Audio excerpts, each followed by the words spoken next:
So welcome to Croit-e-Kirkjufal on the Isle of Man, on the road just known as the Slock. Some of you might have come across it. It's quite a good road for driving. So this is our Tholtan. A Tholtan is a Manx dialect word for effectively an abandoned house, a house without a roof, and we've owned it for about the last coming on for 4 months now. This is sort of an introduction. We're looking at really sensible houses, semi-detached, nice garden, because we've got a 7-year-old and we had a baby on the way. And then one evening we were coming back from the south and we saw the for sale sign and the view at your own risk sign, and we viewed at our own risk, and the view was absolutely stunning, as you can see from here. You've got lovely views out to Castletown and out to sea. It's probably so bright you can't really see them today. And then on the other side you've got out towards Erie State.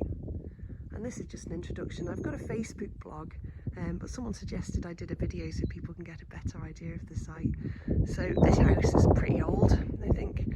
It used to be a one-storey house, a one-storey cottage. It probably dates back 300 years. It's quite interesting because you can see from the window sizes they're all very different, and the front ground floor window is quite a lot larger, which is likely to be because as subsistence farmers they would have had to weave and sew, and they'd have wanted as much light in that front room as they possibly could have had. And this porch is one of my favourite things. There's not many of these survive because they're not very practical for the 21st century. They're quite small, not enough space to hang up your coats, but they would have provided a much needed shelter from the horrendous weather you'd have had and will have, I'm sure, up at this spot, which is about 600 foot above sea level. You can see on the roof of the porch there's these beautiful slate slabs. Our planning permission to convert this and the other buildings into a family home is very stringent, and we're pretty much keeping everything. But I'm sure you'll agree with me that although in a pretty grim condition, it's definitely worth keeping. So this is the main farmhouse. It's not been lived in for 60 years.